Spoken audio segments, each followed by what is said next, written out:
हमारी तरफ से सभी को नमस्कार जी। जिस जगह को घूमने के लाए ना, इसका नाम कहते हैं सोन भंडार। यही दरवाजा है, भंडारे ही है। ये प्राचीन जमाने से बंद है, 2600 बरस यानी कि 2600 बरस है। इसके पीछे 3 माइल तक लंबी टर्लिंग गुफा, इसके भीतर में 500 शिष्यों लामा साधु का बैठने की जगह है। इसके भीतर जाने के लिए जहाँ पर हमकुंड गर्म पानी है ना, बगल से सीढ़ी है। 565 सीढ़ी पर जाएंगे, देख सकते पर्री गुफा, पिछली गुफा है। उस गुफा से आने जाने का रास्ता। भगवान बुद्ध के जब कुशीनगर में परिनिर्माण हुए तो 3 महीना के बाद बौद्धों का प्रथम संगीति सभा समय पूजन हुआ। इसके भीतर में 3 पुस्तक लिखा गया, शुद्ध पिटक, विनय पिटक का विधम, जो बौद्धों का धार्मिक पुस्तक कहता है, त्रिपिटक नामक को। 1934 का भूकंप में वो रास्ता ब्लॉक हो गया। तब से कहा जाता है इसको बिंबिसार खजाना। राजा बिंबिसार का बेटा राजा अजातशत्रु पैसे के लालच में अपना पिता को जेल में डाल के बहुत बड़े मिस मार डाला। तो उनका पत्नी का नाम था कौशल्या।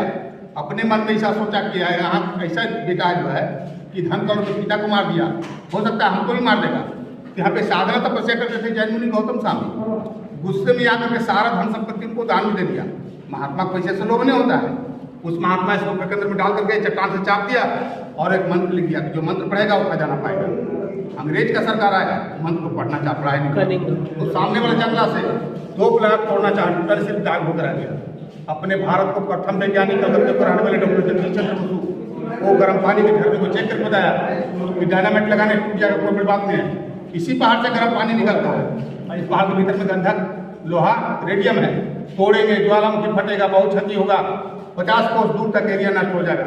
इसे खोलना गुनाह। इसे खोलने के लिए एक मंत्र लिखा हुआ है, कहा जाता है पढ़ने से खुल जाएगा, अगर आज तक उसका पढ़ाई नहीं हो। चलिए हाँ, देखा यही मंत्र है जो कहा जाता है पढ़ने से खुल जाएगा। मगर इसका जो भी पढ़ाई होता था, नालंदा में विश्वविद्यालय था, वहाँ 3 लाइब्रेरी था। रत्नंजन, रत्न सागर, रत्नगधी। 1199 में अल्लाउद्दीन बख्तियार खिलजी तीनों में आग लगा दिया। 6 महीना पुस्तक गलता रहा। इसका पढ़ाई पूरे संसार में नहीं होता है। संख लिपि के नाम जाना, संख लिपि पढ़ाई संसार में नहीं। संख लिपि। चलिए आइए, ये जो देख रहे हैं ना, 2 मंजिला था, 2 तल्ले का था।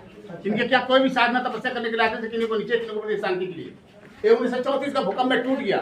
जब सफाई किया गया, इसके भीतर में बुद्ध का प्रतिमा पाया गया। इधर में देखिए, जिससे नालंदा में आग लगाया, सारे प्रतिमा को नष्ट कर दिया। जहाँ घूमने के लिए इसका नाम कहते हैं राजगीर, मगर यहाँ का नाम राजगीर नहीं है। राजगीर हो गया आपका बस स्टैंड पास में, अजातशत्रु किला मैदान। यहाँ का नाम है गिरिवर्ज। एक पंचपहाड़ी से घिरा हुआ है। पहला पहाड़ विप्लवाचल, जहाँ सूरज कुंड, मखदुम कुंड, गुरुनानक कुंड है। दूसरा पहाड़ रत्नागिरी, जहाँ भगवान बुद्ध को शांति मिला, रोपे झूला लगा हुआ है। तीसरा पहाड़